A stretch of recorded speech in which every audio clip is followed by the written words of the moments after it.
When my new friend Sadie called me crying from a bar bathroom, terrified because her dangerous ex was circling outside in his truck, I risked my own safety to help her escape safely and prove what true friendship really means. When I got there 15 minutes later, she stumbled into my car reeking of tequila, crying Tom had tracked her down. She'd moved to a different part of the country to get away from him. I started driving toward her apartment, taking side streets to make her feel better. We were 3 blocks from the bar when I noticed the black pickup truck 2 cars behind us. It took the first turn I did, then the second, maintaining that exact 2-car buffer. When I changed lanes, it changed lanes. When I slowed down, it slowed down. I glanced at Sadie in the rearview mirror, asleep. I figured that was better so she wouldn't freak out. At a red light, I got a better look at the truck.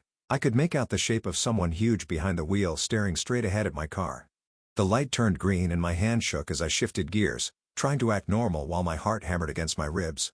The truck matched my speed perfectly, maintaining those 2 cars between us like a professional. I decided to test it and took a sudden right without signaling. The 2 cars between us went straight, but the truck yanked across traffic to follow, horns blaring. Now it was just him and me, no buffer. My hands were slick with sweat and I had to wipe them on my jeans one at a time.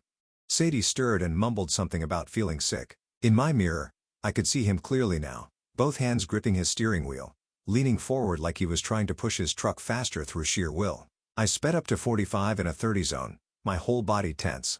He sped up. I slowed to 20. He slowed to 20.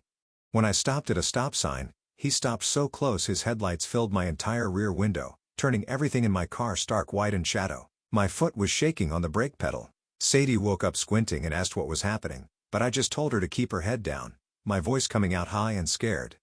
The truck revved its engine, this deep growling sound that vibrated through my seat and made me want to floor it right through the intersection. At the next intersection, I ran the red light, praying no cops were around, my heart in my throat as I checked for cross traffic. The truck followed without hesitation, nearly clipping a sedan that had to slam its brakes.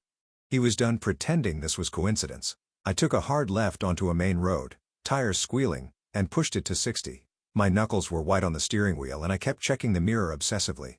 The truck stayed right behind me, maybe 10 feet from my bumper. When I changed lanes to pass a slow car, he changed lanes. When I swerved back, he swerved back. Sadie was fully awake now, turned around in her seat watching him. "That's Tom's truck," she said, her drunk slur replaced by cold fear. I tried to stay calm and told her we'd go to the police station instead, but my voice cracked. When I tried to change direction at the next light, Tom accelerated and tapped my bumper, just hard enough to make my car lurch forward. Sadie screamed. I bit my tongue from the impact and tasted blood. He tapped us again, harder this time, and I heard something crack in my rear bumper. I floored it through a yellow light, my whole leg shaking so bad, I could barely keep the pedal down. Tom came right through the red behind us. He pulled alongside me in the left lane, pacing me, and I could see him screaming something through his passenger window. His face was purple with rage, spit visible on the glass. He swerved toward us, and I yanked the wheel right to avoid him, tires shrieking, my whole body rigid with terror. Sadie was crying and begging me to go faster, but we were already doing 70 in a 40 zone, and my hands were trembling so bad, I could barely keep the car straight. Tom dropped back behind us again, and rammed us properly this time, hard enough that my head snapped back. The impact pushed us into the oncoming lane, and I had to fight the wheel to get back over, screaming as headlights came straight at us. He rammed us again, and my bumper made a horrible scraping sound as it partially detached. I was crying now too, just trying to keep us alive while Sadie fumbled with her phone trying to call for help. I saw her apartment complex ahead, and made a split-second decision to just get her home where we could run inside and lock the doors. I took the turn into her complex so fast, we went up on 2 wheels for a second, my stomach dropping like a roller coaster. Tom's truck was too big to take the turn at that speed and overshot it, brakes screaming. We had maybe 30 seconds while he turned around.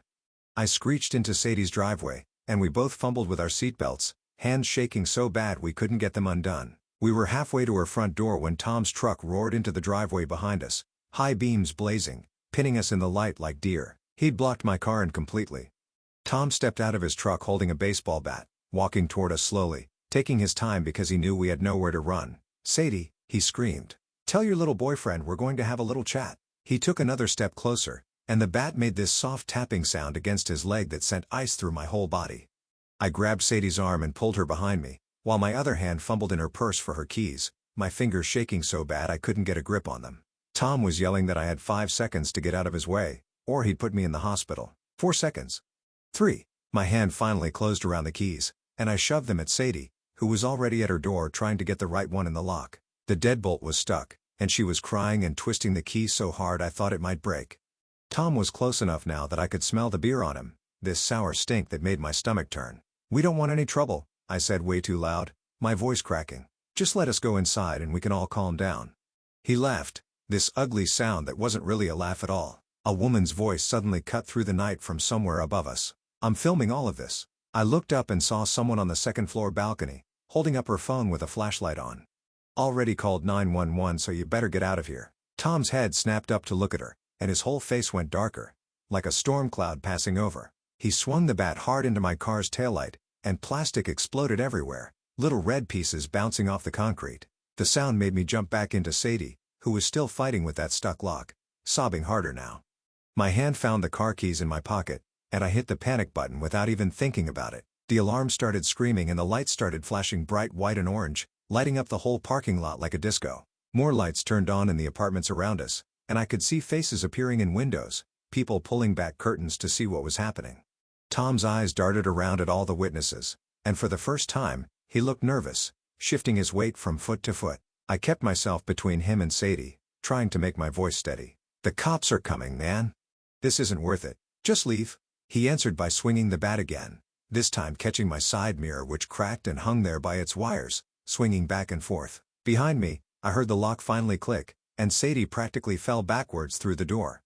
She grabbed my shirt and yanked me so hard I stumbled, Tom lunging forward at the same time. We slammed the door just as his shoulder hit it, and the whole frame shook like it might come off its hinges. I threw the deadbolt while Sadie fumbled with the chain, both of us breathing so hard we sounded like we'd run a marathon.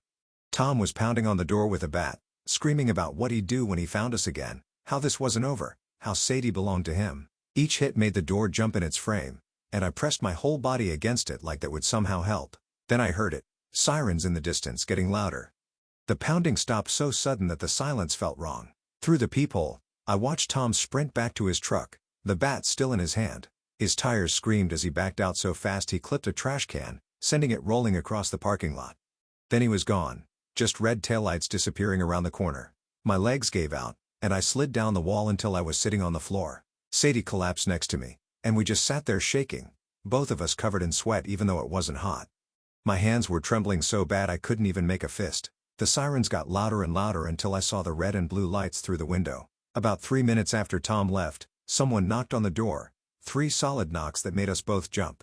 "Police, we got a call about a disturbance." I looked through the peephole and saw a cop standing there, but I was still so scared I couldn't move. "Can you show me your badge?" I asked, my voice barely working. He held it up to the peephole, and I made him do it again, because my eyes wouldn't focus right. Finally, I opened the door with the chain still on, just enough to see him better. Officer Vikram Law, that's what his name tag said. He was younger than I expected, maybe 30, with kind eyes that made me feel a little less like I was going to throw up. "We got multiple calls about someone with a bat threatening people," he said. "Are you folks okay?" I unhooked the chain and opened the door the rest of the way, my whole body still shaking. Behind him I could see 2 more police cars and cops talking to the woman from the balcony who'd been filming. Tom following them with exactly 2 cars between like he's some kind of professional tracker. Makes me wonder what his actual plan was here. That level of control while supposedly being in a rage doesn't quite add up. Was he trying to intimidate or? My car sat there looking sad with its broken lights and dangling mirror. Pieces of red plastic scattered all around it like confetti from the world's worst party. Officer Law asked if we needed medical attention while his partner walked around my car taking pictures and writing stuff down on a clipboard. Sadie tried to tell him what happened, but she kept mixing up the order of things and crying harder every time she said Tom's name, her words slurring together from all the tequila she'd had at the bar. I had to keep filling in the gaps while Law wrote everything in his little notebook asking us to slow down and repeat parts, because Sadie would start one story then jump to something that happened 3 years ago when they were still together. The cop kept looking between us trying to piece together the timeline while Sadie hiccuped and swayed on her feet. His partner came back shaking his head and showed Law photos on his phone of my smashed bumper and the dents where Tom had rammed us, plus all the broken glass and plastic pieces scattered across the parking lot. Miriam came down the stairs from her apartment carrying her phone and walked straight up to Officer Law telling him she'd filmed the whole thing from her balcony, including Tom swinging that bat at my car. She played the video for him right there. the sound of metal hitting glass making me flinch all over again, and you could hear her voice on the recording saying she was calling 911. Law took down her name and phone number asking if she'd be willing to give a statement, and she said absolutely. She saw everything from when we pulled in until Tom took off. She pointed out exactly where he'd been standing and which direction his truck went. Even remembering it was a black Chevy with a cracked left taillight. Officer Law explained they'd put out an alert for Tom's truck, but without him actually here they couldn't make an arrest, which made my stomach drop because what good was calling the cops if they couldn't do anything? He gave us a case number written on a little card and said a detective would follow up in a day or two. But standing there looking at my wrecked car, it felt like we were on our own. Sadie started crying harder, saying Tom would come back to finish what he started.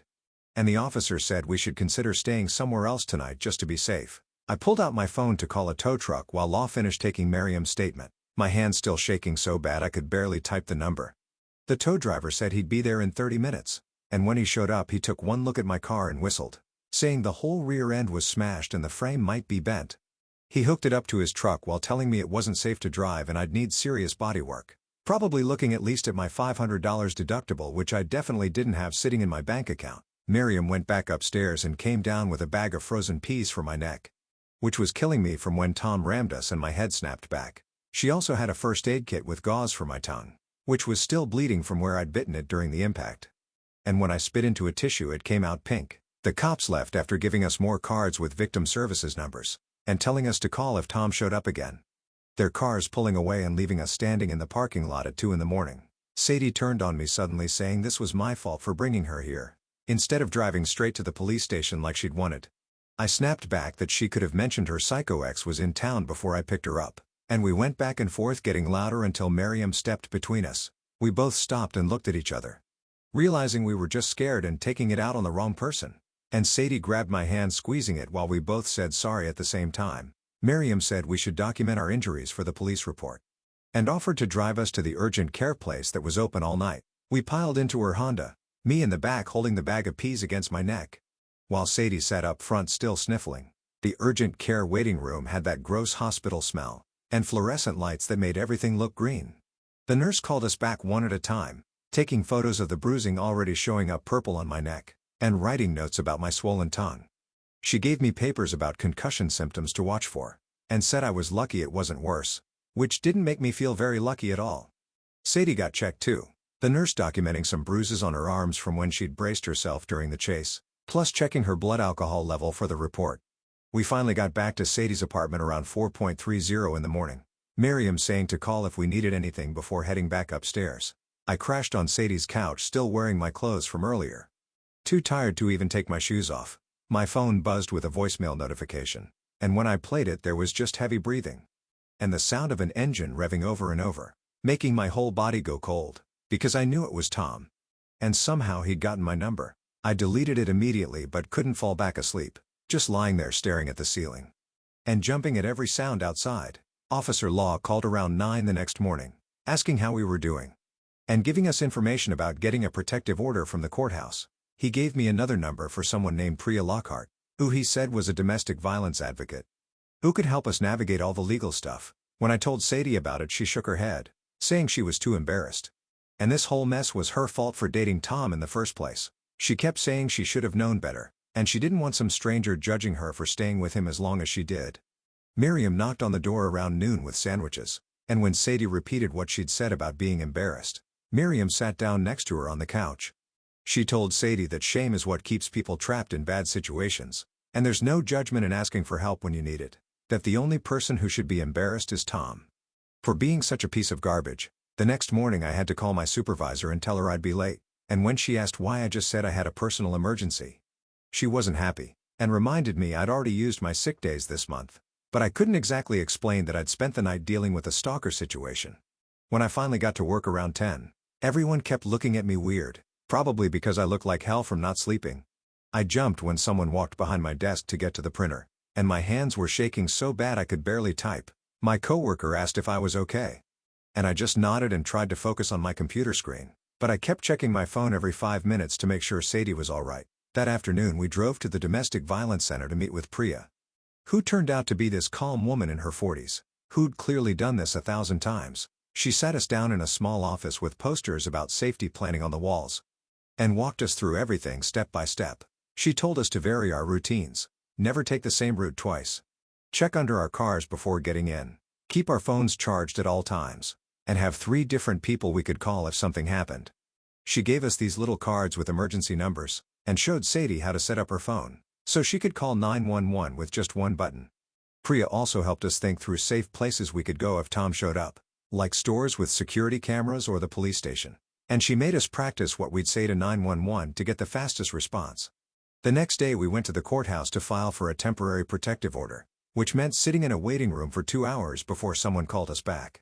The clerk gave us this huge stack of papers to fill out, asking for every detail about what Tom had done, when he'd done it and who witnessed it. Sadie had to write out everything that happened, starting from when they were together, and he'd hit her, all the way through the car chase.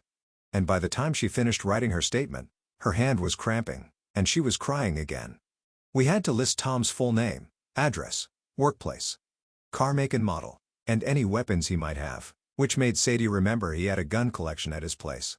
After another hour of waiting, we finally got called in to see the judge, who was this older guy who barely looked up from the papers. While Sadie explained why she needed protection, the judge signed the order and told us it would be good for 2 weeks, but then he dropped the bomb. That it wasn't valid until Tom was actually served with the papers. He explained that someone from the sheriff's office would have to physically hand Tom the documents. And until that happened, the order meant nothing. We asked how long that would take, and the clerk just shrugged and said it depended on whether they could find him. 3 days went by, and we kept calling the sheriff's office to check if they'd served Tom yet. But every time they said they couldn't find him at his last known address, or his workplace. The process server told us Tom's apartment manager said he hadn't been there in days. And his boss at the construction site said he hadn't shown up to work all week. They told us to stay alert and call 911 if we saw him, but I wanted to scream at them that the whole point was to keep him away from us. Not wait until he showed up again. On the 4th night I was making dinner when my phone buzzed with a text from Miriam, saying she'd just seen a black truck circle our parking lot twice real slow. My stomach dropped and I ran to the window but couldn't see anything. So I called 911 while Sadie grabbed a knife from the kitchen drawer. Getting served protection papers sounds harder than getting served at a fancy restaurant. Tom's playing hide and seek, while these two are stuck playing sitting ducks with kitchen knives. The dispatcher said they'd send someone to check it out. But by the time the cops showed up 20 minutes later, there was no sign of any truck. The officer said without plates or proof it was Tom.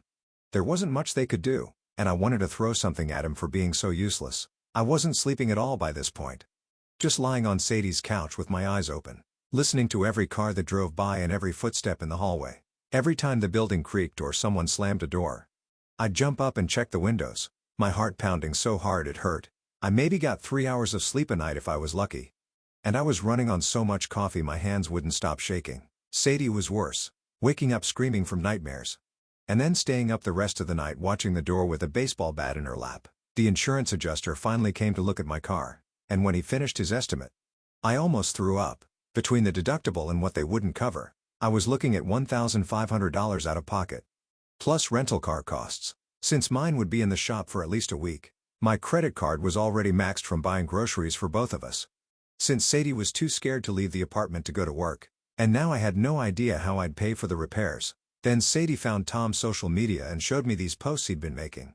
Stuff like, "Some people don't know when they've got a good thing," and "Betrayal always comes back around," with angry face emojis. It was obviously about her, but vague enough that when we showed it to the cops, they said it didn't count as a direct threat. Priya told us to screenshot everything anyway, and keep adding it to our file. So we spent an hour going through all his accounts, and saving every post that seemed even slightly threatening. By the end of the week, my supervisor pulled me into her office and shut the door, which is never a good sign. She said my performance had been slipping. I'd been late 3 times, and other people had noticed I seemed distracted and jumpy.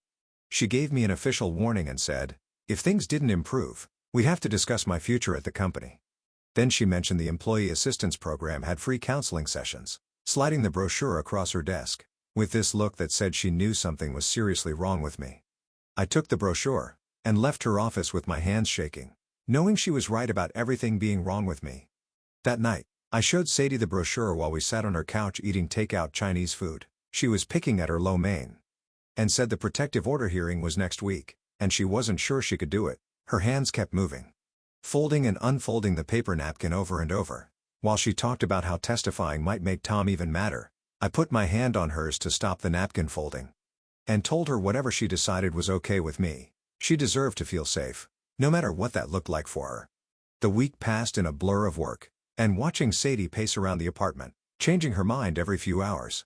The morning of the hearing, we got to the courthouse early, and sat on the hard wooden benches outside the courtroom.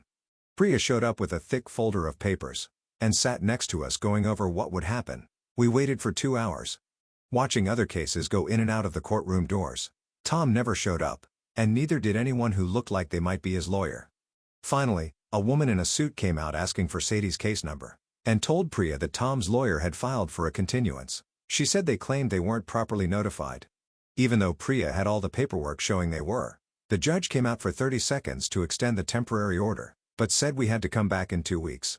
Walking back to the car felt like we'd run a marathon for nothing, and had to start all over again. The next week was quiet. But the quiet was almost worse than when things were happening. Every black truck I saw on the road made my heart pound, and I'd have to check a license plate. Sadie wouldn't leave the apartment unless she absolutely had to. And even then, only with me. She quit going to work and started calling in sick every day. Until they fired her over the phone. I'd catch her standing at the window with the curtain pulled back, just a tiny bit, watching the parking lot. At night, she'd wake up at every sound, and I'd find her checking the door locks again. Priya came over one afternoon with paperwork for a transitional housing program that would move Sadie somewhere safe. The address would be confidential, and Tom wouldn't be able to find it, even if he tried looking. But it meant Sadie would have to leave everything behind, including her job, and all her friends here. She'd get a small apartment in another city, and help finding a new job. But it would take time. Sadie filled out the forms slowly. Like each answer hurt to write down on the page. I finally called the number on the employee assistance brochure, and made an appointment with a therapist for the following week. Admitting I needed help felt like giving up, but I couldn't keep jumping at shadows and checking my mirrors constantly. The intake appointment was in a small office building downtown, and I had to fill out 20 pages of forms. The therapist was an older woman who listened while I talked about everything that had happened with Tom. She said what I was feeling was normal after trauma, and we'd work on coping strategies together over time. 3 days later, Priya called with news that Tom had finally been served with the protective order papers. They'd found him at his mother's house in another state, and a sheriff's deputy had handed him the papers personally. The order was now enforceable, which meant he had to stay 500 feet away from Sadie at all times. But that only helped if we saw him coming from far enough away to do something about it. Sadie got approved for the transitional housing program, but wouldn't be able to move in for another month. We started packing her things into boxes a little at a time, being careful about when we went to the storage unit. We'd leave at different times each day and take different routes, so nobody could track our pattern. I'd watch the mirrors the whole time, and Sadie would sit turned around watching behind us constantly. Work was getting better since I'd explained some of what happened to my supervisor. Without giving her all the details, she moved my desk away from the window, and let me take breaks when I needed to calm down. But loud noises still made me jump, and slam sounds from the warehouse made my whole body go tight. I started picking up overtime shifts when I could, to help pay for everything that had piled up lately. Then we got a letter from Tom's lawyer saying he was entering anger management, and wanted the protective order dropped. The letter talked about how he was getting help, and just wanted to move on with his life peacefully. Priya said this was typical manipulation, and we shouldn't respond or even acknowledge we'd gotten the letter at all. But it made Sadie start second-guessing everything, and wondering if maybe he really was trying to change this time. She'd stare at the letter for hours, like the words might change if she looked long enough. My car was finally done at the shop after weeks of waiting for parts to come in for the bumper. The bill was huge even with insurance covering most of it, and I had to put the deductible on my credit card. Between that and the rental car costs, I was behind on my electric bill and phone bill already. The overtime helped, but being exhausted all the time made the anxiety worse, and I'd lose track of conversations. I'd be at work trying to focus on spreadsheets, but my mind would drift to checking exits and windows constantly. 2 weeks later, I got another court summons, and had to take more time off work for the hearing. The courtroom was smaller this time, with just me and Sadie and our lawyer on one side, while Tom appeared on a TV screen from wherever he'd run off to. He wore a button-up shirt, and kept his hands folded like he was at church, telling the judge he was getting help, and wouldn't contact Sadie anymore. The judge extended the protective order for a year, but said it would be harder to enforce with him in another state. After the hearing, Miriam from our building called a safety meeting in the lobby, and about 20 neighbors showed up with coffee and cookies. People I'd never talked to before were sharing how they'd installed doorbell cameras and motion lights after what happened. One older guy said he'd started checking the parking lot at night, And another woman offered to walk with anyone who felt unsafe. It was nice knowing people were looking out for each other, even if it came from something terrible. A month passed, and Sadie's move-out date finally came around. I helped her pack the last boxes, while we both tried not to cry about her leaving. She taped up boxes of kitchen stuff and clothes, while I wrapped her pictures in newspaper. We didn't talk much, but kept bumping into each other and hugging. She was scared, but also relieved to go somewhere Tom couldn't find her. We set up a secure messaging app on our phones, and promised to stay in touch. The moving truck pulled away, and I stood in her empty apartment for a while. Before locking up and giving the keys to the manager, I moved back to my own place that weekend, but kept checking my locks over and over before bed. The therapist said being super aware of everything was normal after trauma, and gave me breathing exercises to try. We worked on coping strategies every week, but progress was slow, and some days I'd still jump at normal sounds. My coworkers stopped asking if I was okay, which helped me focus better on actually doing my job. 6 weeks after Sadie left, I got a text from her saying she'd settled into her new place, and was feeling safer. I wonder if Tom picked another state on purpose to make it harder to enforce the protective order. How did he even know to do that? She'd started a new job at a dental office, and was seeing a counselor there too. She sent a picture of her new apartment with plants in the windows, and said she was taking things one day at a time. I saved the picture, and looked at it whenever I worried about her. 3 months after that night with Tom chasing us, I still tensed up seeing black trucks. But I was functioning better overall. Work was back to normal, and I'd caught up on all the projects I'd fallen behind on. My car was finally fixed with a new bumper and paint job that cost way too much. I was slowly paying down the credit card debt from everything, making extra payments when I could. The rental car bill alone had been crazy, and the therapy copays added up fast, but at least I could drive without checking my mirrors every 5 seconds now. Then Priya called one afternoon while I was grocery shopping, to check in on how I was doing. She mentioned Tom had violated the protective order by calling Sadie's mom trying to find out where she'd moved. There was now a warrant out for his arrest, which gave me some comfort. Even though they hadn't caught him yet, she said these guys usually mess up eventually, and get caught. But to stay alert, just in case. I thanked her and hung up feeling both better and worse at the same time. Standing there in the cereal aisle, I realized I'd probably never feel completely safe the way I did before all this happened. Tom was still out there somewhere doing who knows what. But Sadie was alive and rebuilding her life in a new city, with a new job and new friends. Sometimes keeping a friend breathing is the only victory you get. And that has to be enough. Well folks, that's all the time we've got together today. Thanks for letting me question things right alongside you. Until we run into each other again. Like the video. It helps more than you think.